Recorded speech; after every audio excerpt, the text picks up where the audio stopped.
Primer Congreso de Sueño para la Ciudadanía, tal como podéis ver aquí. Y, bueno, lo primero que se hace es presentarnos, ¿no? Por un lado, hay unas personas que están interesadas en cómo educar a los chicos y chicas en el tema del sueño, que son todas las que tenemos acompañándonos en la tarde de hoy. Y, por otro lado, tenemos a Gonzalo Pin Arboledas. Él es médico pediatra, es jefe de pediatría y jefe de la unidad del sueño del Hospital Quirón Salud de Valencia. Bienvenido. Gracias. Yo, antes de darle la palabra a Gonzalo, sí que me gustaría hacer unas pequeñas reflexiones. Y la primera es que, evidentemente, los tiempos están cambiando y cada vez a una velocidad mayor, ¿no? En muchos de estos cambios, a veces no nos quedan más remedios que ser espectadores, pero hay en otras cuestiones en que estos cambios tenemos que ser parte activa, ¿no? Y en una de esas cuestiones es la educación de los hijos, ¿no? Y de las hijas. Entonces, ahí es necesario que en este cambio tan vertiginoso que se está produciendo en la sociedad no podemos mirar hacia otro lado, ¿no? Sino que tenemos que ser parte activa. Hoy hay tres protagonistas en la tarde de hoy, al menos tres, ¿no? El primero es el sueño. La evolución del estudio del sueño ha sido también importante en los últimos años. Yo recuerdo en las facultades de medicina nos enseñaban el sueño, por lo menos cuando yo estudié la carrera, prácticamente se limitaba a algún pequeño capítulo, creo yo, que de la asignatura de psicología, en las que hablaba de las diferentes fases del sueño y poco más, no se hablaba más. Hoy en día esto está cambiando. Últimamente hay cantidad de descubrimientos, cantidad de investigación, y ya estamos en un momento que hay evidencias de la importancia que él tiene en los trastornos del sueño, en salud mental, en enfermedades metabólicas, en enfermedades cardiovasculares, etcétera, ¿no? Por tanto, el sueño está cambiando. Las actividades de promoción de la salud durante los últimos años han estado haciendo grandes esfuerzos en promover una alimentación saludable. Todos hemos oído hablar de la dieta mediterránea. Se ha hecho un gran esfuerzo en la prevención del consumo de sustancias como el tabaco o el alcohol. Todos somos conscientes del impacto que tienen en la salud y, sin embargo, del sueño hasta ahora no se ha hablado demasiado. Se empieza a hablar ahora. Y probablemente sea otra de las cuestiones dentro de lo que llamamos estilos de vida que tendremos que ir trabajando entre todos. Por tanto, por un lado, un protagonista es el sueño. Otro protagonista sois los padres y madres, ¿no? Los padres y madres, yo creo que hemos pasado, como padres y madres, de la cultura de a las 10 en casa, todos a las 10 en casa, que es en las que muchos nos educamos, a la cultura de que a partir de las 10 se sale de casa, que es la de ahora, en cuanto a los hijos e hijas. Y eso también hay que saber lidiarlo, ¿verdad? Pero no solamente eso, sino que aunque se esté dentro de casa, hay una cosa que se llaman teléfonos móviles, que son un poco como el agujero negro que veníamos a hablar estos días, que son pequeños, pero tienen tanta materia, en este caso no es materia cósmica, es materia informativa, ¿no? En la cual nuestros hijos e hijas manejan, hablan, conectan, ¿no? Y además son opacos, como los agujeros negros, porque no transmiten luz. Es decir, normalmente recibimos poca información de los hijos e hijas sobre qué hay detrás de ese móvil o de ese ordenador, ¿no? Y además, aunque estén en casa, suelen ser frecuentes esos paseos hacia la habitación del hijo o de la hija a ver si están con la luz encendida, a ver si están con el ordenador encendido o a ver si están con el móvil encendido, ¿no? Por tanto, son los segundos protagonistas, los padres y las madres, que quieren saber cómo trabaja, qué importancia tiene el tema del sueño y cómo manejar la educación de los chicos y chicas con respecto al sueño. Y otros protagonistas son los profesionales, ¿no? Los profesionales de la salud, pueden dedicarse, como se han venido dedicando hasta ahora, al bien hacer del diagnóstico y el tratamiento de las patologías que veían, pero cada vez más se apunta a conocer bien las causas de los trastornos y las consecuencias. Las consecuencias más allá de las consecuencias clínicas, las consecuencias sociales, etcétera, en un mundo en que cada vez todo está más interrelacionado, porque evidentemente los trastornos del sueño van más allá de lo que es la salud de las personas. ¿Por qué? Pues porque influyen también en su entorno social, en el entorno escolar, en este caso, etcétera, etcétera. Bien, y hecha esta pequeña información, le vamos a dar esta pequeña introducción, le vamos a dar la palabra al doctor Gonzalo Pin Arboledas. Es su turno y cuando él termine la intervención será vuestro turno. Y yo me gustaría que no os quedéis con nada en el tintero, o sea, que no os quedéis con ganas de preguntar algo por timidez, porque no me atrevo, porque qué van a pensar. O sea, vamos a aprovechar esta tarde, única y irrepetible en el día de hoy, esta oportunidad que tenemos para que todos y todas salgamos de aquí con las cosas más claras de lo que hemos entrado. Muchas gracias y adelante, Gonzalo. Muchas gracias y especialmente gracias a la SES y a Victoria por haberme invitado. Yo en realidad quiero ser un poco más modesto, es como educar. Quiero explicarles cómo funciona esto del sueño para que ustedes puedan saber qué problemas tiene y cómo podemos prevenir o cómo podemos reconducir situaciones. De lo que vamos a hablar hoy es de estas 5 cosas. Lo vamos a hablar poquito, no se asusten de tiempo, ¿no? Algunos conceptos básicos para saber de qué vamos a hablar, de por qué hablamos del sueño, un poco de historia, a ver cómo ha evolucionado el sueño a lo largo de la historia de la humanidad, cómo somos, en realidad, los profesionales de la salud deberíamos llamarnos relojeros, porque somos relojes que funcionan a determinadas horas. ¿Cómo funciona ese reloj? ¿Qué papel tienen las tecnologías, los ordenadores, los móviles, como decían, en el sueño? Si son buenas, si son malas, si son indiferentes. Y luego, ¿qué podemos hacer nosotros como padres, como educadores en casa, si podemos hacer algo o no podemos hacer nada, ¿no? Y la primera parte es, bueno, el porqué de esto. Nosotros hicimos un estudio financiado por la Unión Europea para ver cómo dormían nuestros estudiantes y qué posibilidades teníamos de mejorar ese sueño, ¿no? Entonces, bueno, pues chavales entre 6 y 12 años, cuando empezamos antes de hacer cosas para mejorar su sueño, un 13% de ellos tenían problemas para dormirse, según sus padres, un 9% estaban cansados por la mañana en clase y un 7% se despertaban a menudo. Un problema importante que coincidía a lo que decían los alumnos, más o menos. Después de hacer cosas, pues los datos habían mejorado bastante. O sea que algo se puede hacer, ¿no? Si subimos ya a chavales de 13 a 18 años, un 18% tenían problemas para dormirse, casi un 30% estaban cansados y tenían sueño en clase y se despertaban muchas veces un 9%. O sea que tenemos un problema, y eso significa dificultades después en cuanto al rendimiento escolar y en cuanto a la conducta, como veremos después. Y la repercusión más importante es que este era su nivel de rendimiento académico. Cuando trabajamos con ellos y con sus familias el primer año, su rendimiento académico había mejorado, y cuando valoramos 2 años después de haber acabado el trabajo, a ver qué había pasado con esto, pues la mejoría del rendimiento académico persistía. Quiere decir que tenemos un problema y tenemos herramientas con las que podemos afrontar ese problema.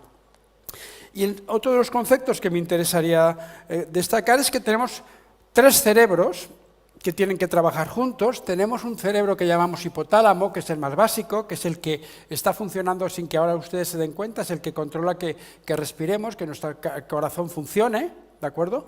Luego tenemos el tálamo, que ya es más importante porque es el que se relaciona con la motivación, que nos motiva a hacer cosas. Y luego tenemos ya el superior, que es la corteza, que es el que nos diferencia del resto de los primates, que es lo que nos permite razonar. Tenemos 3 cerebros, pero esos 3 cerebros que tienen que funcionar coordinadamente también tienen como 3 estadios que a veces nos olvidamos de ellos. ¿Ven? Este es el cerebro del día, ven que se relaciona entre él de una manera. Este es el cerebro que funciona durante una parte de la noche y este es el cerebro que funciona durante otra parte de la noche. cuando tratamos a los niños con problemas educativos o con muchas veces solo nos fijamos en el cerebro del día y nos olvidamos de estos dos cerebros que tienen que coordinarse con el del día y que si no lo mejoramos estos de la noche, no vamos a poder mejorar el del día. De tal manera que corazón, sentimientos y cerebro están íntimamente ligados. Y todo lo que nos llega a la corteza cerebral, todo lo que nos hace pensar, toda la información que nos llega al raciocinio, ha pasado antes por la zona del cerebro de la afectividad. Si no, no depende ya tanto de qué cosas hagamos, sino qué afectividad le pongamos en las cosas para que las cosas funcionen. Y nosotros solemos hacer las cosas no ya solo como pensamos, sino en función del hábito que tenemos en hacerlas. Solo acuérdense, el primer día que cogieron un coche para conducir, a cómo conducen ahora, es totalmente diferente. Ya no me tengo que fijar en el embrague, etcétera, etcétera, sino ya es una cosa automática. Y si me gusta conducir, todavía conduzco mejor que si lo hago por obligación. Porque la motivación es muy importante, y en los niños y adolescentes más importante todavía. Enlazando con esto, y antes de empezar con el sueño, interesa tener en cuenta este concepto, que es el concepto de la desregulación emocional. ¿Qué significa esto? Que yo tengo que preguntarle al niño si no quiere dormir o no puede dormir. Porque la respuesta que yo voy a hacer en función de que yo me plantee si mi hijo no quiere o no puede dormir es diferente en cuanto a las medidas que tengo que tomar. Si yo ve que estoy convencido que no quiere dormir, lo que suelo hacer es o castigarle por dormir o darle recompensas porque duerma, porque respire, porque tal, nos pasamos. Si yo lo que veo es que no puede dormir, que es la inmensa mayoría de las ocasiones, lo que tengo que acabar es cambiar y empezarle a enseñar ciertas habilidades, ser más asertivo con él, ser más empáticos y modificar el ambiente, tanto el ambiente del dormitorio del niño como el ambiente que rodea toda la vida del niño. O sea que en función de la respuesta que yo me haga frente a los problemas de sueño de mi hijo, tendré que cambiar la actitud, ¿no? Bueno, estos son conceptos básicos para poder después trabajar con ellos. Y ahora, ¿cómo ha evolucionado el sueño a lo largo de la historia? Bueno, el sueño empezó, como dormimos, empezó aproximadamente hace 13 millones de años, cuando esta orangutana se dio cuenta de que si seguía durmiendo cogida de la rama de los árboles, los niños se le caían y se mataban.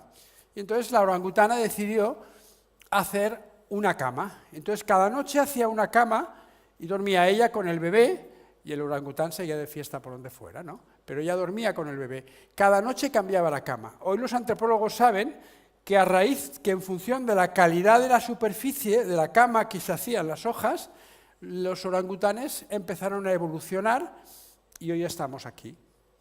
Luego el descanso fue básico. Pasaron unos cuantos años y hace aproximadamente 300.000 años nosotros como humanos fuimos capaces de manejar el fuego. Y al poder manejar el fuego lo que hicimos es que bajamos a dormir en el suelo y ya lo que hacíamos era estar juntos antes de acostarnos, antes de dormir. La tribu ya estaba junta y comentaba, ¿qué tal el mamut? ¿Qué tal la caza? ¿Qué tal? Todos juntos hablábamos y al hablar nos relajábamos un poco, nos íbamos desactivando. El niño seguía con su madre, pero ya había conversación entre la tribu que permitía desactivar y prepararnos para el sueño. Y esto lo hacíamos a la luz de la fogata y en un crepúsculo. Y qué coincidencia que tanto la luz de la fogata como el crepúsculo son naranja. No son luces blancas, son como estas que tenemos aquí, son naranja. O sea que durante millones de años, cientos de años, nuestro organismo se ha acostumbrado a iniciar el sueño en un ambiente de luz naranja cálida. ¿De acuerdo? Esto fue así hasta la Revolución Industrial, hace 100 y pico años, en las que, por Real Decreto industrial, decidimos que el ser humano tenía que dormir 8 horas seguidas. Hasta entonces, hasta hace 100 y pico años, nosotros los seres humanos, cuando oscurecía, nos acostábamos, cenábamos, nos acostábamos y sobre las 3 de la mañana nos despertábamos, cenábamos, hablábamos, hacíamos otras cosas y nos volvíamos a dormir. Es lo que llamaban primer sueño y segundo sueño. Por eso, y eso lo hemos hecho durante cientos de años, por eso tenemos grabado en nuestro ADN que a las 3 de la mañana acaba el primer sueño. Por eso los abuelos se despiertan a las 3 de la mañana y muchos niños se despiertan a las 3 de la mañana, porque durante años y años lo hemos tenido y ahora lo hemos querido cambiar, ¿de acuerdo? Y esto fue así hasta antes de ayer, que este señor descubrió la luz eléctrica, y desde entonces, desde 1879, somos la única especie animal que es capaz de introducir luz cuando el medio ambiente nos indica oscuridad. Somos la única especie que en estos 100 y pico años hemos sido capaces de cambiar lo que hemos hecho durante millones y millones de años. ¿De acuerdo? Y esto es como dormíamos o como nos relajábamos en el siglo XX, toda la familia unida, con poca luz porque había que ahorrar, jugando al Scalectri, y también nos parecíamos a estos de aquí. ¿De acuerdo? Pues volvíamos a nuestros entornos. Y esto es como hace el siglo XXI. Aquí ya la tribu, cada tribu habla con otra tribu. Ya no estamos juntos, el perro habla con otro perro, o sea, ya no hay comunicación. El hábito de comer, que no solo es comer, sino es intercambio de comunicación, que nos sirve para relajarnos, sobre todo en la cena, se ha convertido en un intercambio de platos mientras cada uno seguimos con nuestro aparatito, nuestro iPad, etcétera, etcétera. Hemos introducido en la cama ya no la luz naranja de la fogata, sino una luz blanca muy cerca. La luz blanca es la que recibe el ser humano durante millones de años al mediodía. Es la luz que le está diciendo al cerebro: es luz blanca, tío, no toca dormir, estamos al mediodía. Y esto lo hemos introducido desde pequeñitos en nuestras habitaciones. De tal manera que solo el 10% de la superficie de Europa Occidental no está contaminada por la luz por la noche. De tal forma que tenemos contaminación lumínica dentro y fuera de nuestro hogar. ¿Qué es lo que nos enseña esta evolución? Les enseña en primer lugar a compensar. A medida que el primate, que dormía 14, 15, 16 horas, empezó a aprender cosas, fue retirándole tiempo al sueño para desarrollar estas cosas. Pero esto lo hizo lentamente, ¿de acuerdo? Hizo una selección natural y una compensación. Acortaba el tiempo total del sueño si tenía algo más interesante que hacer.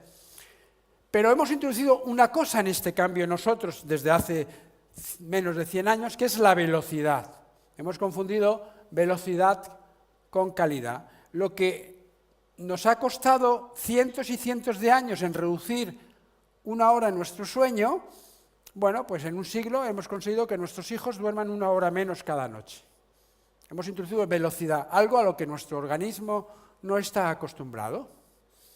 Ya sabemos la historia, sabemos cómo han evolucionado las cosas que estamos haciendo. Pero ¿cómo funciona el sueño?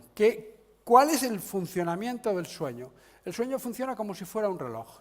Y esto es lo que ha funcionado porque nos dimos cuenta, la naturaleza se dio cuenta, que cada 23 horas y 56 minutos nuestro ambiente pasaba de luz a oscuridad. Entonces desarrollaron los animales un reloj en su cerebro, un reloj que les sirve para prepararse a los cambios de luz y oscuridad que están apareciendo. Yo sé que cada X tiempo la cosa va a cambiar, pues me preparo cada X tiempo para ese cambio. Pero no sabemos por qué, y algún día lo sabremos, nuestro reloj interno de los seres humanos funciona y cambia cada 24,2 horas, no cada 23 horas y 56 minutos. Y si ese ser humano está en esa enfermedad neurodegenerativa transitoria que se llama adolescencia, luego su reloj funciona más tarde, es cada 24,4 horas. Luego el adolescente tiende a dormirse un poquito más tarde. En vista de esto, necesitamos información exterior que nos ponga el reloj en hora de cada día. De tal manera que nosotros tenemos el reloj colocado aquí en el centro del cerebro, un reloj que funciona más lento que 24 horas, y el relojero más importante es la luz y la oscuridad. Cuando hay luz, a través de los ojos, le llega esa información al cerebro y dice, hay luz, no toca dormir. Cuando viene oscuridad, le dice lo contrario, hay oscuridad, toca dormir. Hasta hace poco estaba muy clara la separación entre día y noche, pero a partir de 1879 esa separación ya es más difícil. Le llega también luz por la noche, junto con la oscuridad que venía durante años, un poco más de frío. Cuando llegaba la noche no había luz, dormíamos en otras condiciones y entonces bajaba la temperatura, de tal manera que nuestro cerebro decía, hay oscuridad, baja la temperatura, va a ser que me toca dormir. El otro relojero externo que tenemos, casi tan importante con la luz, es cuando comemos. Durante millones de años, el hombre cazaba por la mañana, comía, pero por la noche no salía a cazar, ni tenía la nevera para ir a coger yogures y cosas de estas. Luego, si no hay luz, ha bajado la temperatura y no me das de comer, va a ser que tengo que dormir. Son mensajes claros. Cuando yo como, me meto en el cuerpo una sustancia que se llama triptófano, que un porcentaje de esa sustancia llega al cerebro. El otro porcentaje lo dedico a otras cosas. Y esa sustancia que llega al cerebro, el cerebro trabaja con ella y la convierte en otra sustancia que se llama serotonina. El nombre no importa, se llama serotonina. Y que es la que hace que ustedes ahora estén despiertos. Mientras yo tengo serotonina, estoy despierto, tengo capacidad de aprendizaje, el niño tiene capacidad de guardar en la memoria lo que ha aprendido, tiene capacidad de controlar sus impulsos, ¿de acuerdo? Entonces, en función de cuándo como y en función de cuándo tengo la luz, tengo más o menos esa posibilidad de estar despierto. Cuando llega la oscuridad, el mismo organismo transforma esta sustancia que me mantiene despierto, que se llama serotonina, en otra sustancia que me hace dormir, que se llama melatonina. Pero este cambio no es un cambio inmediato, o sea, no pasa de serotonina a melatonina de manera inmediata, le cuesta un poco. Un poco es aproximadamente 2 horas. Quiere decir que desde que yo quiero empezar a dormirme, a preparar que mi hijo se duerma, tengo que esperar 2 horas desde que pase la serotonina a la melatonina, porque de momento el ser humano no ha sido capaz de desarrollar el botón off-on y no nos pasamos de vigilia inmediata. Quiere decir que no puedo estar jugando con mi hijo al corre que te pillo, no puedo estar haciendo que mi hijo esté haciendo matemáticas hasta las 11 de la noche y después 11:30 a dormir. Si lo tengo hasta las 11 de la noche haciendo matemáticas, lo normal es que no duerma de calidad hasta la 1, porque cuesta 2 horas. ¿Y esta melatonina qué hace? Pues esta melatonina se distribuye a todo nuestro cuerpo, a todo nuestro organismo. Todas las células reciben la información. ¡Ey! Toca dormir. Y se van preparando. De tal manera que el organismo cambia. Por ejemplo, cuando llega la serotonina por la noche, la melatonina por la noche, al cuerpo del niño pequeño, pues segrega la hormona de crecimiento. Por eso, cuando los niños se quedan enfermos y se pasan en casa 15 días, que duermen más, cuando se levantan han pegado el estirón, porque han dormido más. ¿Y por qué duermen más? Porque durante la noche, cuando la melatonina informa a las células que es hora de dormir, también se produce otra cosa, que es las defensas, el sistema inmunitario, lo producimos más. O sea que cuando estamos enfermos y nos ponemos y dormimos más, es porque de esa manera producimos más defensas. Está todo, la naturaleza es más lista que nosotros, ¿de acuerdo? Entonces, pero hay un enemigo ahí colocado, que es el ejercicio, la actividad, el nerviosismo, ¿de acuerdo? Cuando yo era joven, correr era correr, luego fue footing, ahora running, y ahora es running a las 10 de la noche. ¿Qué hago yo con el running a las 10 de la noche? Me excito. ¿Qué voy a hacer yo ahora a las 8 cuando me vaya a correr? Me voy a excitar. ¿Y qué voy a excitar? Me voy a poner cortisol para poder correr por la plaza de España. Voy a poner mucho cortisol. Y el cortisol y la melatonina son enemigos. Si estás tú, no estoy yo. ¿De acuerdo? Si yo pongo a mi hijo a hacer deporte, fútbol a las 9 de la noche, porque es adolescente y entrenan ahí, no puedo pretender que a las 10:30 esté en la cama. Imposible. Si yo lo pongo a hacer deberes de matemáticas o de historia, de lo que sea, nerviosito, porque al día siguiente tiene que presentar esto, no puedo pretender que 1 hora después esté en la cama, ¿de acuerdo? Porque tiene que ir bajando la historia. ¿Y qué hemos hecho nosotros? Pues hemos introducido los termostatos en las habitaciones. Tenemos la misma temperatura por el día que por la noche. Luego ya no tengo luz, como por la noche. No me baja la temperatura y me acabas de hacer correr, lo difícil es que durmamos. Es importante, ¿no? Entonces, resumiendo, yo tengo un reloj central y este reloj central hace que seamos como dos tipos diferentes de personas y que nosotros tenemos que saber cómo son nuestros hijos. Hay unas personas a las que les gusta dormirse tarde y levantarse tarde, que se llaman búhos, ¿de acuerdo? Y hay otras personas a las que nos gusta acostarnos pronto y levantarnos pronto, que nos llamamos alondras. El niño búho es búho, y es búho también los domingos. Y el alondra es alondra también los domingos, se levanta pronto también los domingos. Y yo antes de corregir o educar el sueño de mi hijo, tengo que saber cómo es mi hijo, porque si es un búho, por mucho que los libros digan que tiene que dormirse a las 9 de la noche, lo único que voy a conseguir es que se pelee con el sueño a partir de las 9 de la noche hasta las 11, tendré que ver qué pasa. Y si es alondra, lo que tendré que hacer es decirle, mira, el domingo cuando te levantes haz el desayuno, pero déjame en paz, ¿de acuerdo?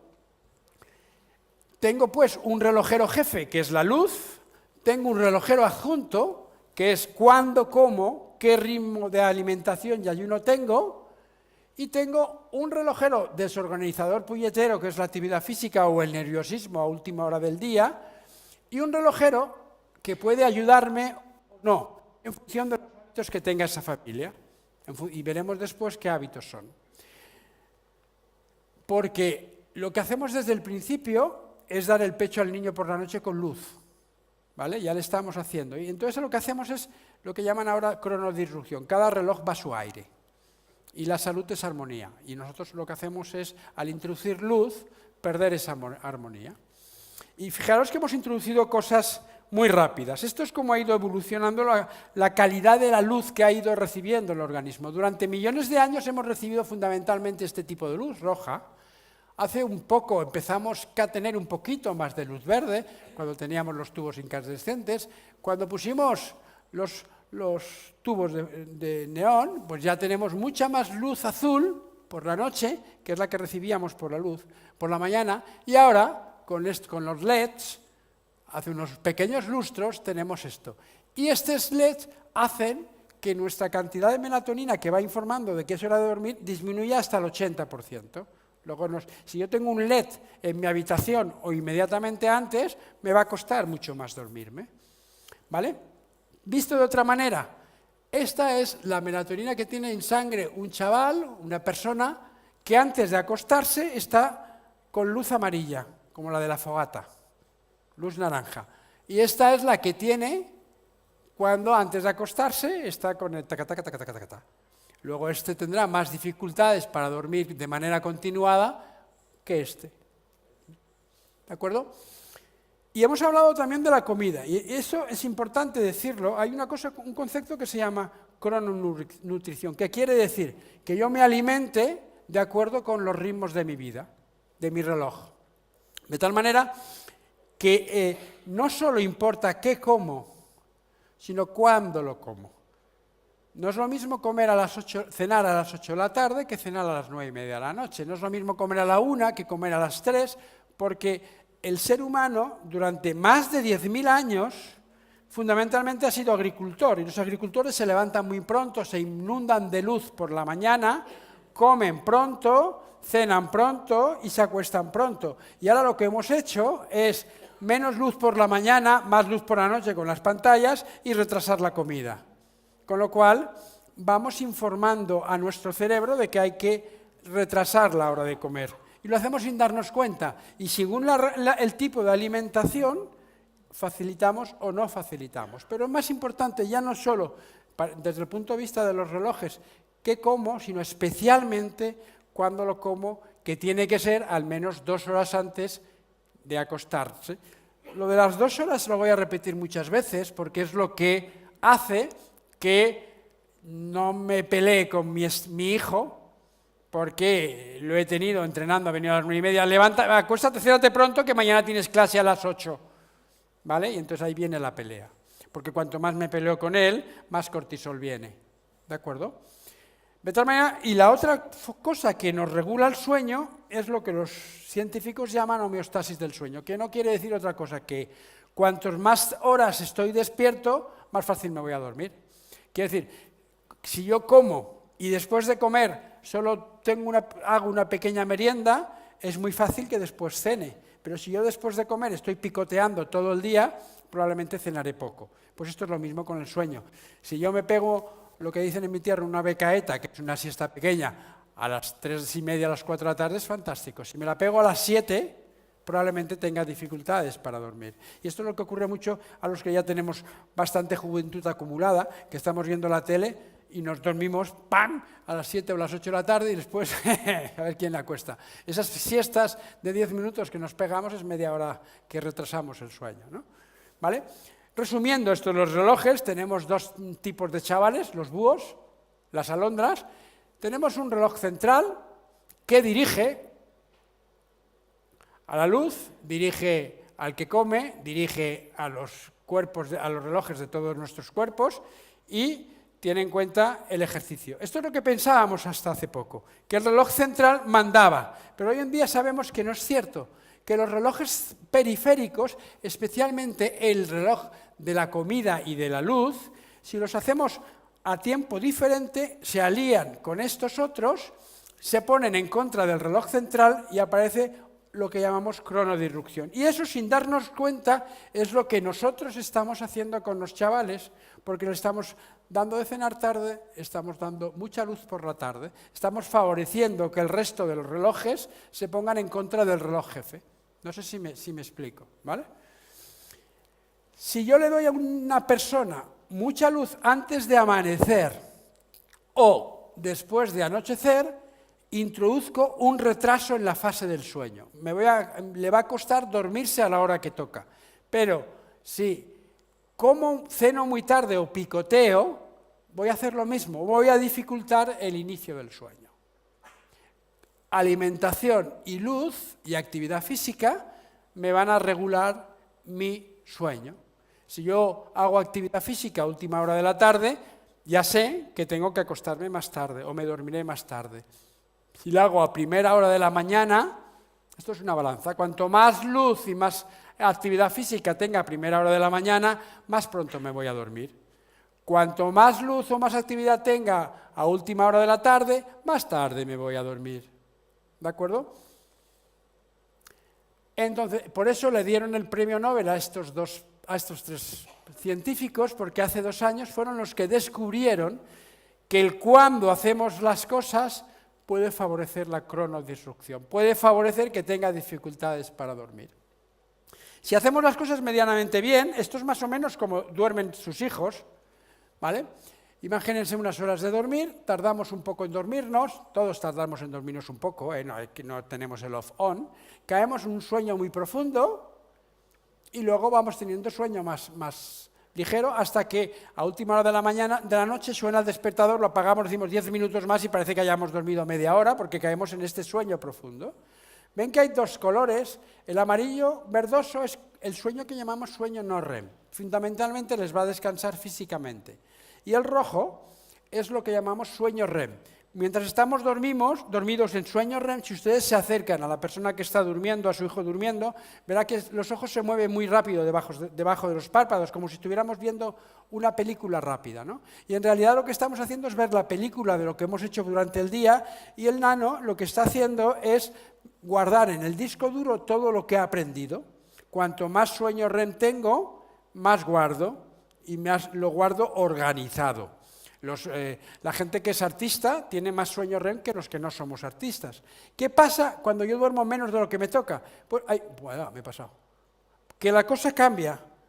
Caemos en un sueño mucho más profundo y el organismo intenta recuperar el tono físico a costa de menos sueño de tal manera que el chaval, cuando duerme de manera continuada menos de lo que le toca, tiene menos capacidad de aprendizaje, tiene menos capacidad de estar tranquilo, tiene menos capacidad de controlar sus impulsos, es más nervioso, más inquieto, más hiperactivo y se confunde una cosa con otra, ¿de acuerdo?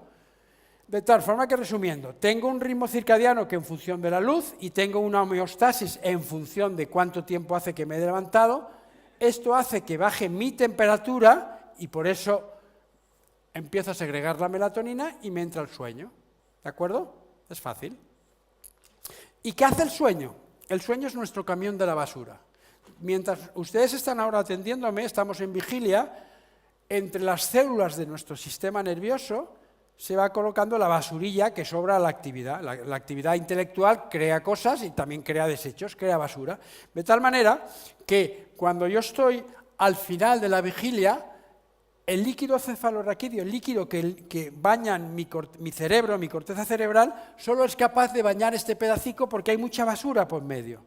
Cuando duermo, el camión de la basura retira esa porquería y entonces ya la cosa mejora y la comunicación entre las células del cerebro es más fácil. Por eso en las ciudades se ponen los camiones de la basura, tantos camiones, tantas horas de sueño, como necesite en función de la población que hay. Y a ningún ayuntamiento se le ocurre poner el camión de la basura a la 1 del mediodía o a las 8 de la mañana porque estropearía el desastre en el tráfico. Lo pone por la noche a determinadas horas. Con el sueño pasa exactamente igual. Porque cuando yo no duermo lo que toca o duermo cuando no toca, es como si me paseara por esta calle. Es más difícil pasar por aquí que cuando la calle está limpia. Pues a nuestro cerebro le pasa exactamente igual. Cuando ustedes duermen poco, imagínense su cerebro de esta manera. ¿De acuerdo? O el cerebro de sus hijos. ¿Y cómo evoluciona el sueño? Pues lo que está rayado es que estamos durmiendo a la medianoche y por la mañana. Al principio, claro, los chavales se despiertan muy a menudo. Pasados los 5 años ya no se despiertan. Si ustedes tienen un hijo que pasados los 5 años necesita dormir siesta de manera rutinaria, háganlo ver, algo le pasa. Y luego cuando llegamos a mi edad, pues ya volvemos a dormir la santa siesta de 20 minutos, que es fantástica. No la siesta de pijama y orinal de Camilo José Cela, sino 20 minutos es suficiente. Cuando llega la adolescencia ven que los chavales empiezan a dormirse más tarde, pero también se levantan más tarde, porque un adolescente tiene que dormir 9 horas. ¿Qué hacemos nosotros? Se acuestan más tarde y a las 8 de la mañana les ponemos matemáticas. Fantástico, ¿eh? El adolescente está en clase y su cerebro sigue durmiendo. ¿De acuerdo? Luego tenemos dificultades de concentración por la mañana. ¿Y el dormir bien o el dormir mal solo importa para el cerebro? No, importa para muchas más cosas. Esto es un ejemplo. A mejor calidad de sueño, menos obesidad y menos diabetes. A peor calidad de sueño, más diabético y más obeso. ¿De acuerdo? Porque comemos peor. Si yo duermo poco, tengo más apetito por comer comidas ricas en basura, en calorías basura. Y si como más, cuando yo me levanto por la noche porque duermo mal, pues no me voy a comer una manzana. Generalmente me comeré una tarta de queso o de chocolate. ¿De acuerdo? Porque es lo que me pide el cuerpo. Y esto, cara a nuestros hijos, tiene consecuencias. Mire, esto es un estudio inglés hecho en 2 colegios. La roja es un colegio de alto standing económico y el negro es un colegio de bajo standing económico. Lo que ellos medían es el estado de somnolencia de los alumnos. ¿Cómo de somnolientos estaban? A primera hora muy somnolientos, cuando están en matemáticas, hacia las 11 de la mañana mejor y luego volvía a aparecer. Tanto si tenían mucha pasta o no. Mirando desde el otro punto de vista, ¿cómo funciona la capacidad de aprender de los alumnos? Pues mire, es poca capacidad, mínima entre las 8 y 9 de la mañana, máxima entre las 11 y las 12, desciende luego en la hora de la santa siesta y sube después cuando los tenemos jugando al fútbol. En esto nos basamos nosotros en el estudio que yo les he comentado al principio y durante el año que estuvimos casi 16.000 alumnos, ninguno de ellos tenía matemáticas a las 8 de la mañana. Quien no tenía actividad física bailaba 15 minutos antes de empezar la clase para despejarse. Y todos los exámenes se hacían sobre las 11 de la mañana, que es cuando mayor capacidad de rendimiento tienen los alumnos, ¿no? ¿Y qué pasa? Porque yo le pongo los exámenes el lunes por la mañana porque tienen tiempo para estudiar el fin de semana y además vamos al fin de semana que sea libre, que no pasa nada, ¿qué tal? Bueno, ¿qué es lo que ocurre? Mire, esto es la cantidad de melatonina que tenemos de lunes a viernes, entre semana. Tenemos poca por la tarde, mucha por la noche para hacernos dormir y poca por la mañana. Fantástico. ¿Qué ocurre los lunes por la mañana o después de un puente? Tengo poca por la tarde, poca por la noche y mucha por la mañana. Luego mi cerebro tiene poca serotonina, que era aquella que nos hacía estar despiertos para probar, para aprender a las 8 de la mañana, los lunes, y tengo más melatonina y menos serotonina. Por eso hay muchos más accidentes de tráfico, por ejemplo, los lunes por la mañana que a otra hora, porque vamos más dormidos a trabajar. De otra manera que si yo pongo exámenes los lunes a primera hora o destrozo mucho los ritmos de fin de semana, de los ritmos, destrozo más de 2 horas, lo que ocurre es que voy a tener peores resultados. Y tengo que entenderlo, porque si no entiendo esto, creo un problema donde no lo hay, ¿vale? ¿Y qué pasa con las tecnologías en el sueño, ¿no? Que esto es nuestros chavales son los chavales de la tecnología, ¿vale?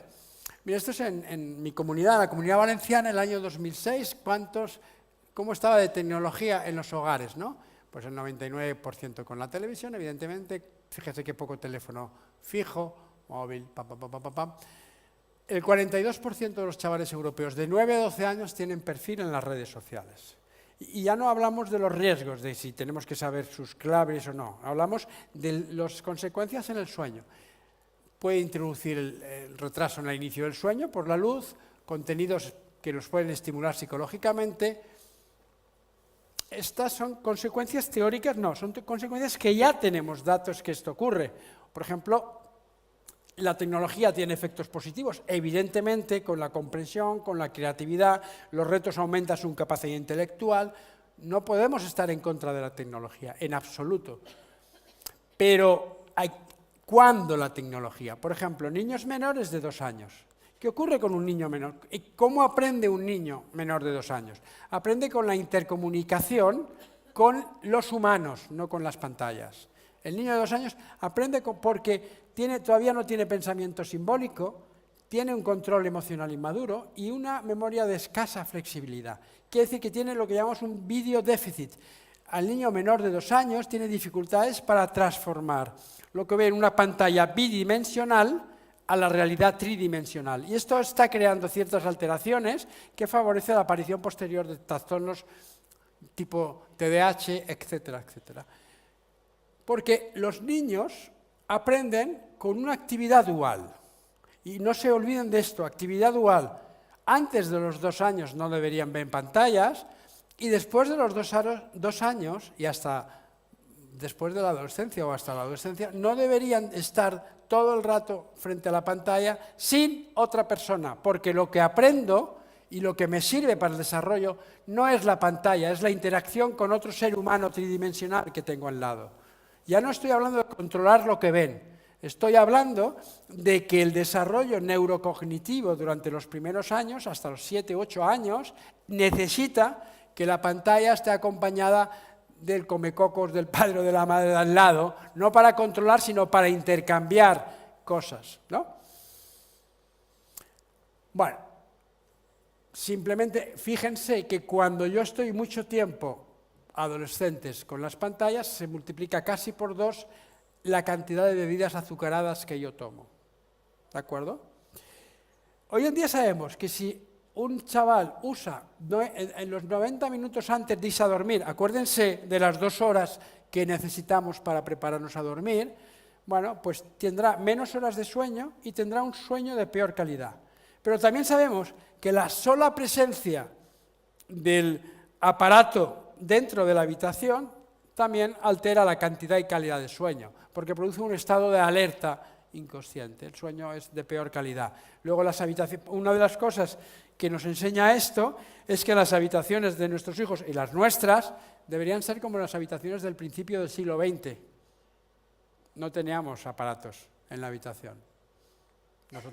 Yo lo único que tenía era hermanos, porque éramos 10 hermanos y dormíamos en un montón de literas, pero aparatos no teníamos, ¿de acuerdo? Y si yo tengo un niño de 4 años y hago una presencia de pantalla sin la persona, sin ser dual, sin ser estos chavales se convierten en multistack, hacen muchas tareas al mismo tiempo, hay una respuesta orientativa inmediata al nuevo estímulo, pam, pam, pam, pam, se va a alterar el procesamiento de la información. Y esto lo cambio no quitando solo la pantalla, sino poniendo a la persona adulta al lado que intercambia con el chaval. Y eso mejora el sueño al final. En chavales de menos de 14 años, a medida que aumenta el tiempo de pantalla, aumentan las alteraciones afectivas. Pero insisto, las pantallas no duales, las individuales, las que no hay comunicación con otro ser humano físico al lado. ¿Vale? De todas formas que entonces las pantallas tienen sus beneficios, ¿en función de qué? De la edad de inicio, del desarrollo, nivel de desarrollo cognitivo, de las características del niño, del modo de uso, individual o dual, de la calidad del contenido, del acúmulo de horas y de cuándo. Porque si lo pongo antes de 2 horas de irme a dormir, voy a tener dificultades. No sé si las 2 horas lo he dicho ya, pero recuerden que 2 horas antes de dormir tengo que empezar a desactivarme, ¿no? Vale, ya tenemos esta situación, hemos visto que tenemos muchos niños con problemas del sueño, ya sabemos más o menos cómo funciona nuestro reloj. ¿Qué podemos hacer? ¿Podemos hacer algo o no podemos hacer algo? Yo creo que podemos hacer, y podemos hacer muchas cosas, ¿no? A veces confundimos rutina del sueño, nosotros mismos, confundimos para nosotros rutina del sueño. Tenemos que hacer estas cosas siempre al mismo tiempo. Y nos olvidamos de que antes tengo que pasar por desactivar. Acuérdense de la tribu al lado de la fogata hablando, se estaban desactivando, o de las personas con el escalectri. ¿Y dónde me desactivo? Me desactivo fuera del dormitorio.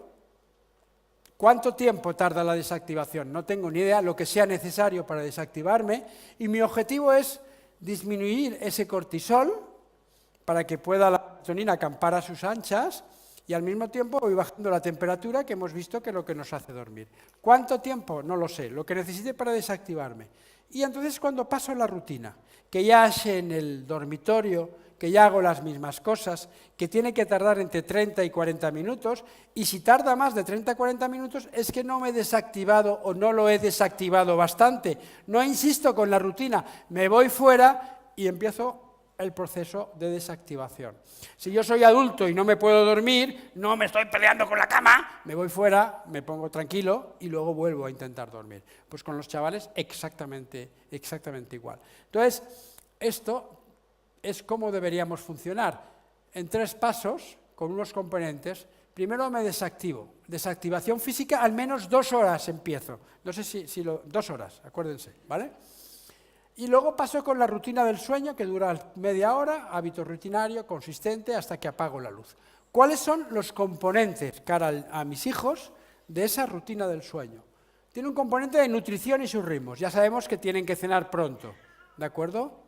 Ya sabemos que tienen que cenar pronto. Tiene un componente de higiene personal, que es educación en la salud.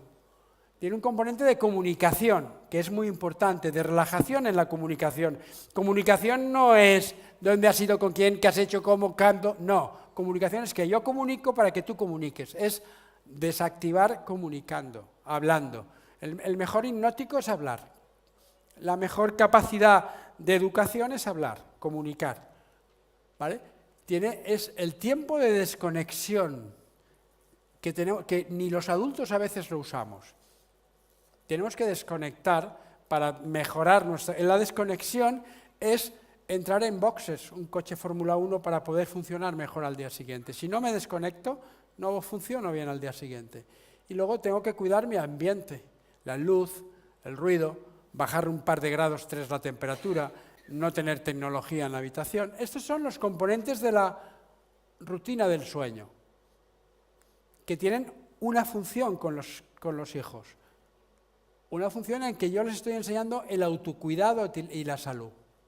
Una función en la que estoy estableciendo el vínculo entre padres o madre y niño es de toda la vida. ¿Y el vínculo qué significa? Que tiene que haber un equilibrio entre mi sentimiento de protección de mi hijo y el desarrollo de su autonomía. Y eso es lo difícil.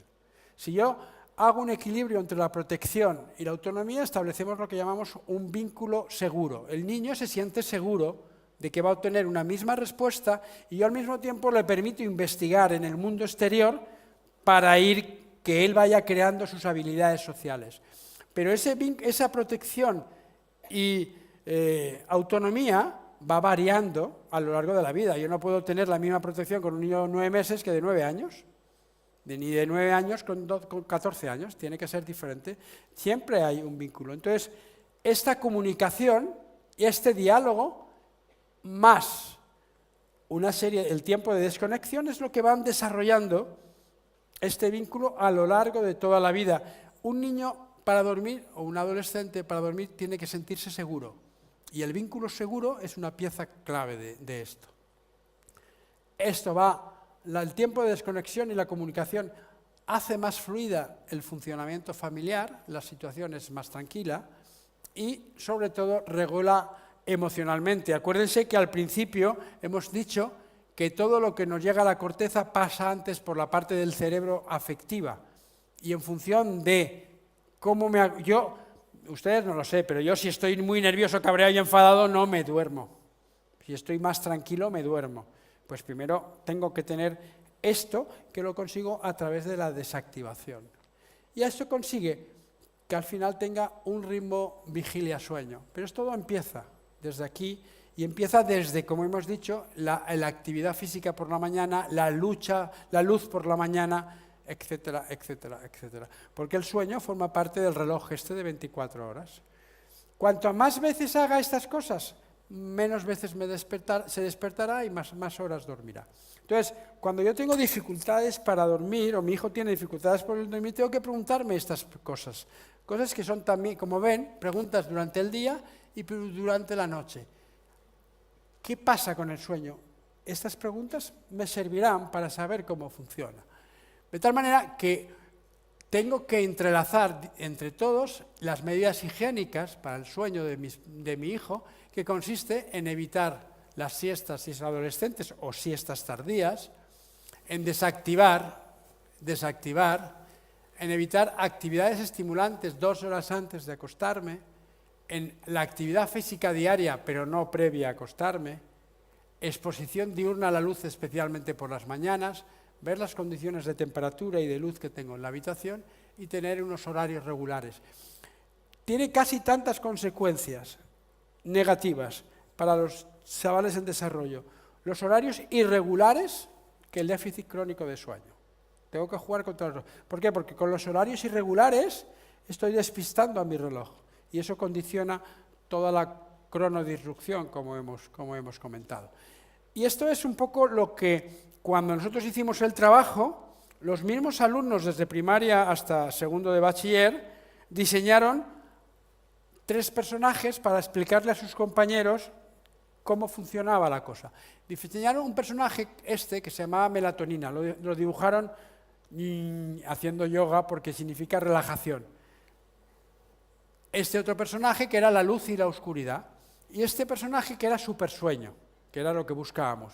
Y ellos decían que si por la noche hay oscuridad y yo disminuyo mi actividad a última hora, viene supersueño, voy a dormir bien. Es fácil, ¿no? Lo habían entendido bien. Pero si por la noche tengo tecnología y hago actividad física y mental a última hora, no viene supersueño. 2 años para conseguir esto, ¿no? Y por el día, si yo tengo luz a primera hora y hago deporte y actividad física a primera hora de la mañana, voy a estar más lúcido para aprender.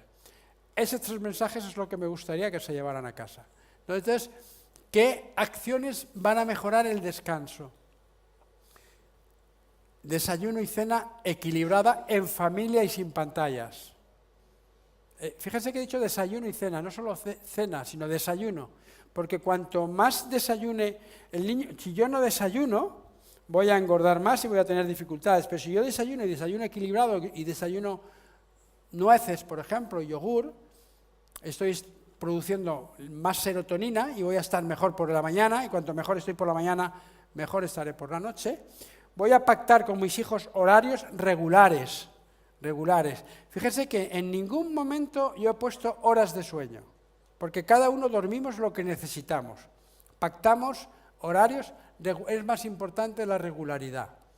Evitar el sedentarismo, luz y actividad, pero cuidado con el cuándo, no a última hora del día. ¿De acuerdo? Cuidar el ambiente, evidentemente. Limitar las tecnologías, al menos 1 hora antes. En esta página, que está en español, hay un programa que te dice cómo puedo organizar la tecnología con mi hijo pactando en función de la edad del chaval y funciona muy bien, ¿no? Y tiempo libre antes de dormir, para poder hablar, comunicar y desconectar. La vida a veces hace que, como decía Mafalda, que lo urgente tape lo importante. Y lo importante es comunicar y desconectar y no acabar la asignatura del día siguiente. Bueno, yo les recomiendo este libro de la doctora Garulet, que le explica esto de los relojes mucho mejor que yo. Los niños necesitan más siestas que aplicaciones y que si nosotros queremos que nuestros hijos cambien su sueño, debemos cambiar nosotros. Yo no puedo decirle a mi hijo, no tengas tecnología en la habitación a las 10 de la noche mientras yo estoy preparando el último paper a las 10 de la noche. Y ahora les van a enseñar un vídeo de 3 minutos en las que es de UNICEF, que a mí realmente me parece que es un vídeo muy interesante, cuando queráis.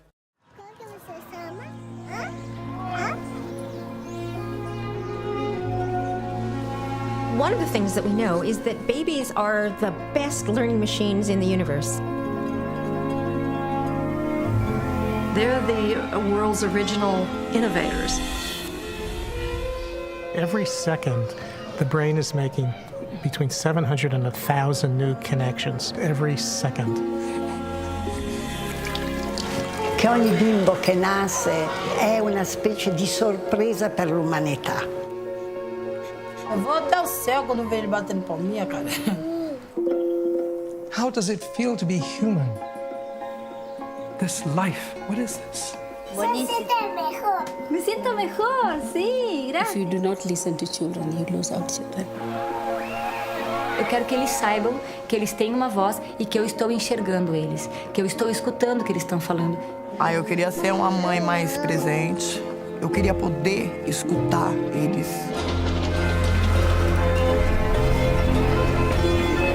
The only thing they really care about is whether I'm present. It's all of these little things that really just add to the love. That love is an important part of the economy, which typically is not fully recognized in this society. When I talked to my former coworkers about becoming a stay-at-home dad, a lot of them were just like, why would you ever want to do that? Está formando a humanidade, cara. Como é que a gente pode pensar num mundo de paz, de colaboração, de bem-aventurança, onde o começo da vida não é levado em conta?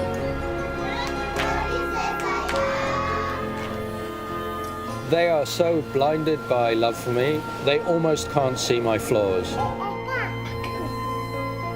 When you pay attention to the beginning of a story, you can change the whole story.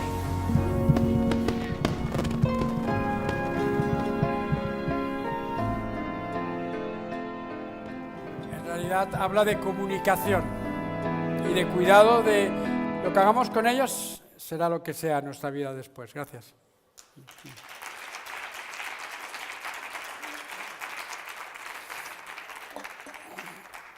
Muchas gracias, Gonzalo, por tu bonita intervención.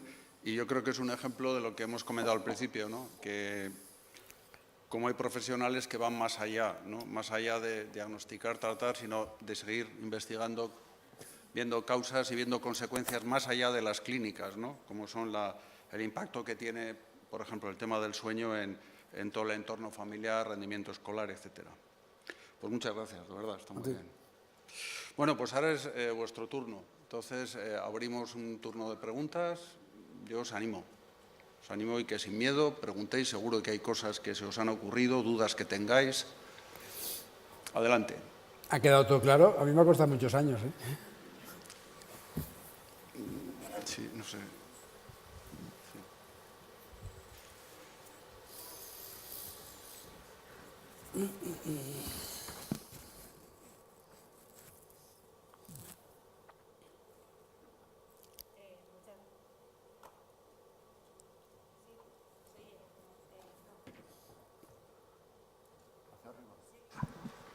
Ahora, muchas gracias por la charla, doctor Pin. Yo quería hacerte una pregunta como madre de adolescentes.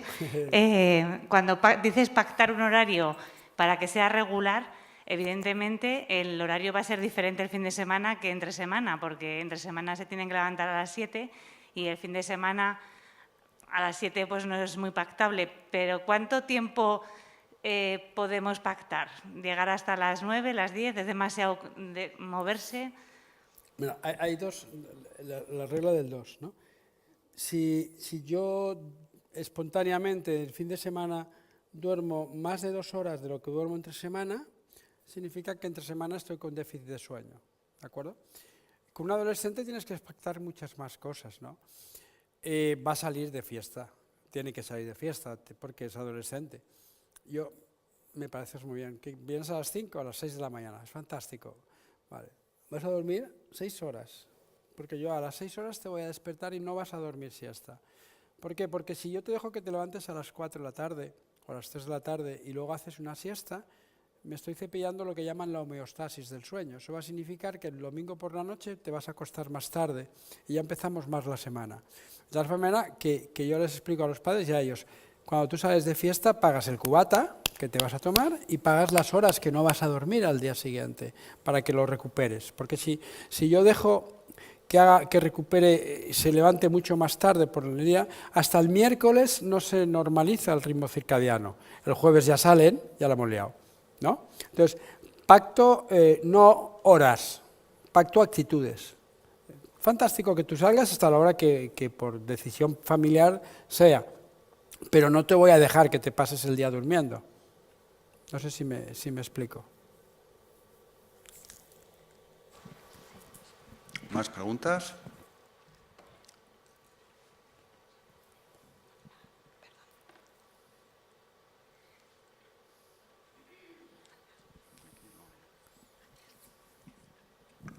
Sí, gracias por su intervención primero. Y luego, esto no es ya en adolescentes, sino en personas un poquito más mayores que por su situación laboral tienen turnos nocturnos. Entonces, ese preludio que usted dice de 2 horas anterior a dormirse, ¿cómo lo podríamos enfocar? Porque una persona sale a las 6 de la mañana. ¿Y cómo puede ser esas 2 horas previas al dormirse cuando su cerebro está, yo qué sé, se me ocurre una cadena de producción, ¿no? Y cuando su cerebro está activo, no, lo siguiente. Entonces, ¿cómo puede ser ese preludio para el sueño? Gracias. Ese preludio empieza en el trabajo, es decir, alrededor de las 3 si trabajo de 10 a 8, a las 3 de la madrugada tomo algo caliente, porque la temperatura es muy, muy importante. Y a partir de las 3 de la mañana no tomo bebidas excitantes, no tomo café, no tomo Coca-Cola, no tomo teína, ¿vale? La tomo antes de empezar a trabajar hasta las 3 de la mañana. Cuando salgo de trabajar me pongo unas gafas oscuras de sol, porque esto le va a empezar a decir a mi cerebro que voy a dormir. Y cuando llego a casa me relajo, o sea, no voy directamente a pegarme la bofetada con la cama, porque no esto. Es preferible tener un tiempo de desconexión. Ahí el sueño del día es mucho peor que el sueño de la noche por el ambiente, hay más ruido, hay más historias, y nosotros durante millones de años hemos estado acostumbrados a dormir por la noche. Pero lo que tengo que hacer es lo mismo, no contar tanto la necesidad de me tengo que dormir, sino lo que tengo que hacer es relajarme y desconectar del trabajo. Porque si me tengo que dormir, voy a aumentar el cortisol. No sé, lo que voy a hacer es mejorar el ambiente, o sea, prepararme desde las 3 de la mañana con la comida, con no café, y luego desde que salgo me pongo con las gafas las más oscuras que tenga para que la luz no me resienta. Y cuando llego a casa, lo que hago es bajar persianas y relajar un poco, leer, yo qué sé, cantar, hacer cualquier cosa relajante que me guste. Pero no que me implique demasiado, porque si a mí me gusta, no sé, imagínese leer, me gusta leer historia y me pongo a leer un libro de historia, me voy a motivar tanto que me voy a despejar. Leeré una revista, y digo revista porque el capítulo es más pequeño, de filosofía dura, que me aburre. No sé si me explico. Y sobre todo tengo que ser rutinario. Lo que pasa es que los horarios están muy mal hechos desde el punto de vista de recursos humanos, pero eso es otra película.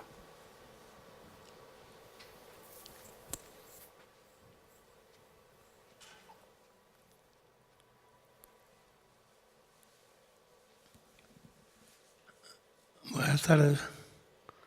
Yo tengo en falta... Hay una época, yo tengo un hijo de 19 años en que se produce como un alejamiento. Nos queremos un montón, pero estamos muy alejados.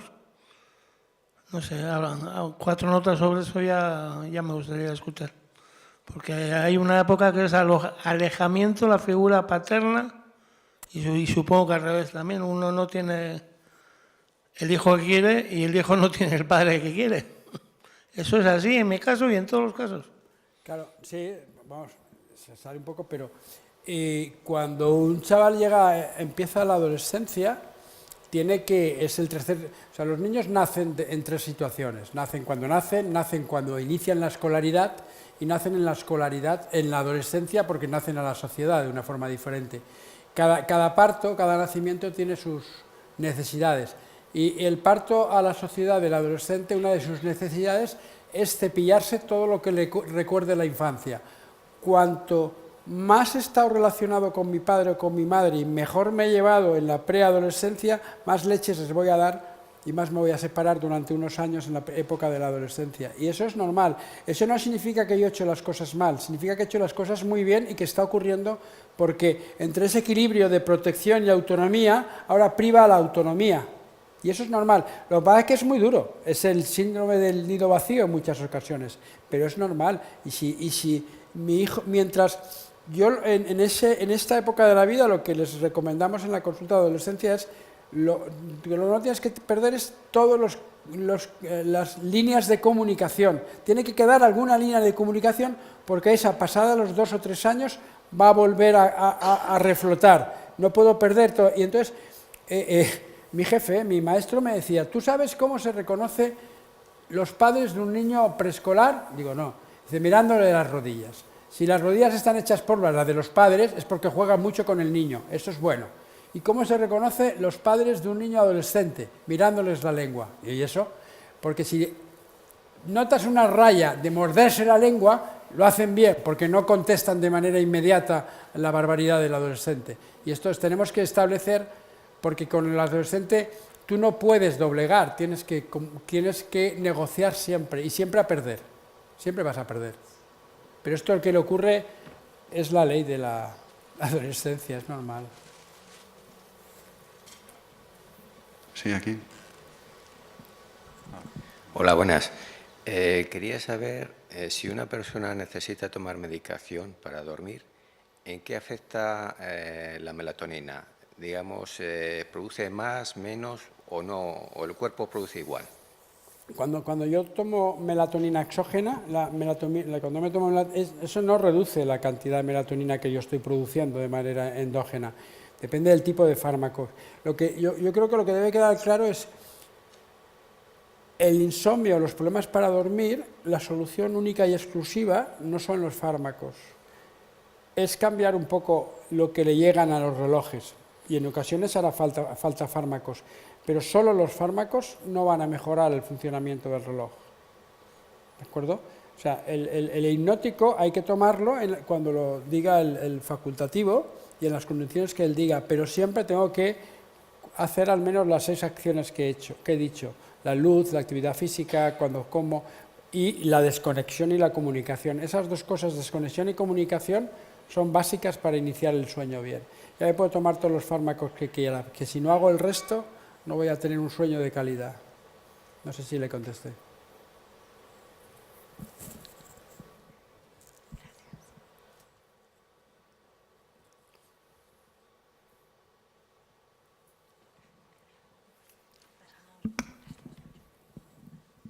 Hola, buenas.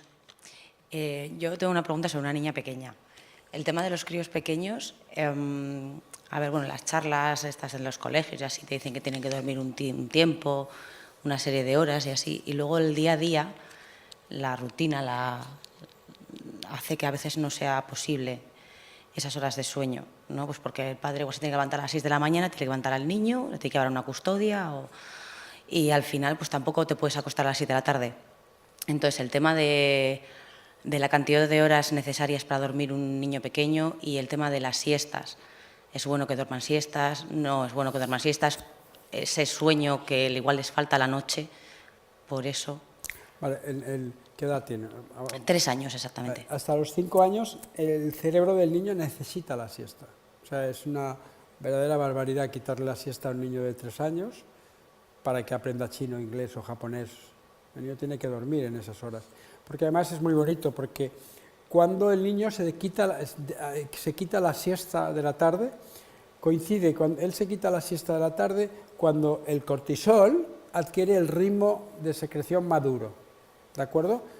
Si yo quito la siesta antes que se la quite él, lo que estoy haciendo es ponerlo en estrés, porque estoy alterando el desarrollo del cortisol. ¿Me explico?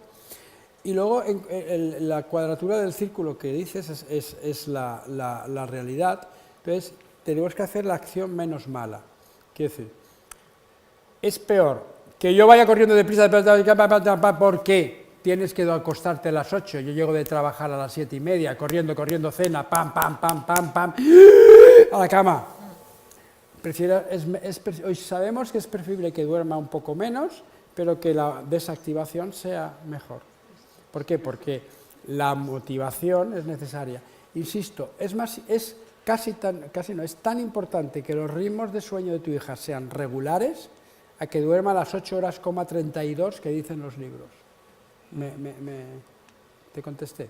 Sí. O sea, lo que yo necesito es disminuir la ansiedad presueño, disminuir la incertidumbre que le produzco al niño cuando le hago correr tan deprisa que no sé lo que va a pasar y hacer las cosas de una forma más natural.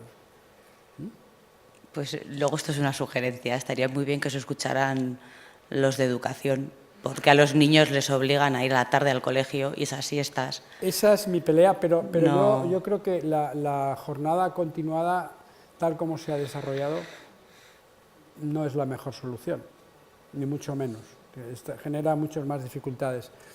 Pero esa es mi pelea en mi comunidad y, bueno, se van haciendo cosas. Sí. Los médicos tenemos que salir de los hospitales y de los centros de salud. Nuestro trabajo es, como comentaban, es mucho más amplio que eso. A veces es mejor saber un poquito menos de la cadena 22, de la enzima 32, de la enfermedad tal, y saber un poco más de salud pública o de hábitos de vida saludable para poderlo transmitir, ¿no? Sugeriré que te escuchen. Gracias. No, sí que escuchan, porque este trabajo que hicimos lo hicimos con todos los docentes de una ciudad de 60.000 habitantes de Valencia, de 60 y tantos mil de Milán y de 30.000 de Uñe, que es en Turquía. Y ahí estaban los docentes muy implicados y continúan, porque esto ya acabó hace 3 años, yo estoy en contacto con ellos todos los años y esto continúa. El problema es el desconocimiento. Cuando el docente lo conoce es fantástico.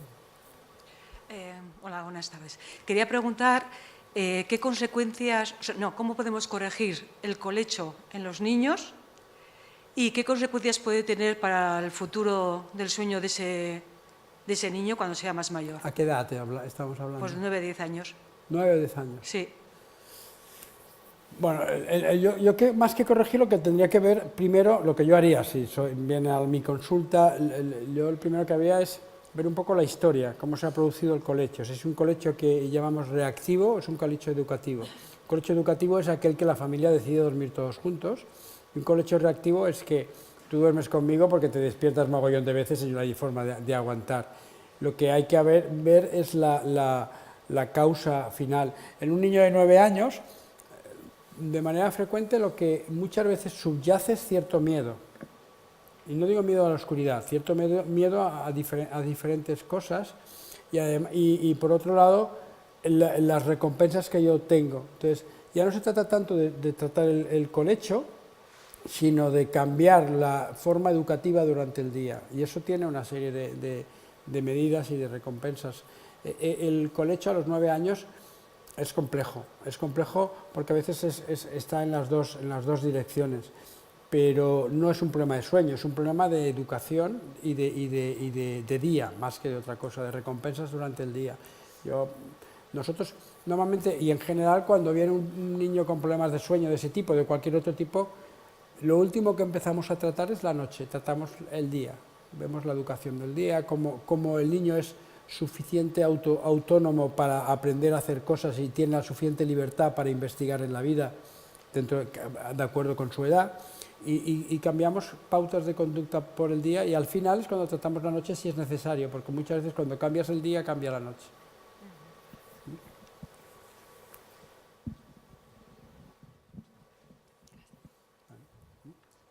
Tomás, si no, para ir ya cerrando la sesión. A ver. ¿Por ahí? Sí.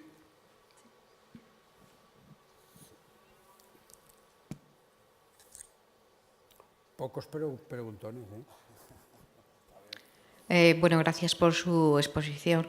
Yo quería preguntarle sobre su opinión sobre los métodos para que los niños duerman. Y luego, otra cosa en relación con el colecho. Hay mucha gente que opina que si haces colecho, colecho o cohabitación, ¿no? Hay dos cosas, se diferencian, ¿no? Si haces colecho con los niños, piensan que ese niño va a continuar queriendo dormir con los padres. Dos cosas. Métodos para enseñar a dormir. Yo creo que lo que hay que hacer es métodos para educar. Y el dormir es forma parte de la educación. Y pienso que para mí la letra con sangre entra, es una época que yo viví, pero que afortunadamente ya ha pasado, pero que la ausencia de límites es tan patológica o tan peligrosa como la otra. El problema es el equilibrio como en todo. Tiene que haber unos límites, debe que haber unas líneas educativas. Yo no puedo decirle a una familia en qué valores tienes que educar a tu hijo, esto es decisión de tu familia, pero sí que tengo que darte los datos de ventajas e inconvenientes. La Academia Americana de Medicina del Sueño y la Academia Americana de Pediatría y la Asociación Española de Pediatría y el Comité de Lactancia Materna de la Asociación Española de Pediatría recomienda compartir compartir la habitación, pero no la cama hasta el año. El colecho reactivo, el que se produce porque no puedo más y te meto en la cama porque te despiertas muchas veces, tiene muchas consecuencias con relación al desarrollo del vínculo. Y eso está, hay suficientes datos para la evidencia. El colecho no reactivo, el colecho educativo por los padres, que deciden los padres, hasta determinada edad, no a los 9 años, como comentaban antes, no tiene consecuencias de ningún tipo. Tampoco protege contra la muerte súbita del lactante, esto es mentira. Tampoco favorece más la duración de la lactancia materna. Lo que favorece la duración de la lactancia materna es mucho más complejo, es más en relación con el vínculo, y la cohabitación también favorece la lactancia materna. En definitiva, yo creo que el colecho reactivo hay que evitarlo, el colecho educativo hay que explicar que se haga con medidas de seguridad, no puede ser una madre fumadora, no puede ser alcohol, no puede ser un sofá, hay una serie de cosas, no puede ser hasta los 22 años.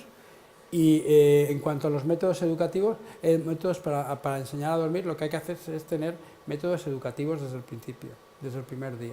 Y el sueño forma parte del constructo educativo de todos.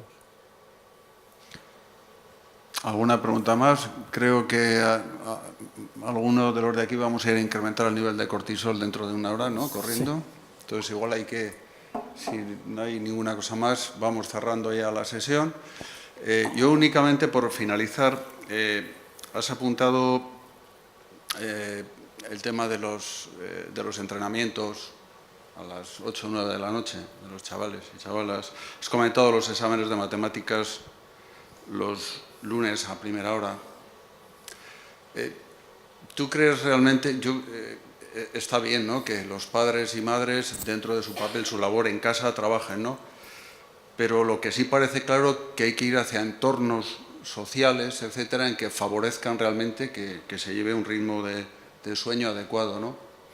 Entonces, ¿cómo ves tú esa evolución en la sociedad? O sea, ¿tú crees que se irá tendiendo poco a poco a que haya una especie de pacto, de acuerdo para ir generando entornos que favorezcan que todos durmamos mejor? Estamos, el tema lo ha comentado también una madre de adolescente, con los tiempos de ocio de los chicos y chicas, de los viernes, sábados, que ahora han pasado a ser también los jueves universitarios, en fin. ¿Tú crees que la sociedad va a ir, o podría ir, o debería de ir hacia una especie de acuerdo generalizado para favorecer que todos podamos, que sean entornos realmente favorables para llevar unos hábitos de sueño adecuados? Yo soy optimista. Yo cuando empecé a hablar de sueño me miraban como un bicho raro. Ahora no me miran como un bicho raro. Yo creo que la sociedad va teniendo, que dentro de poco hablaremos de los 3 hábitos de sueño, no solo de 2, de descanso, nutrición y actividad física, pero que lo primero que hay que hacer es esto, transmisión de conocimiento, intercambio de ideas, intercambio de problemas. Y mientras los profesionales de la salud no hagamos más congresos de la ciudadanía, la cosa va a ser más tardía, pero va a llegar seguro.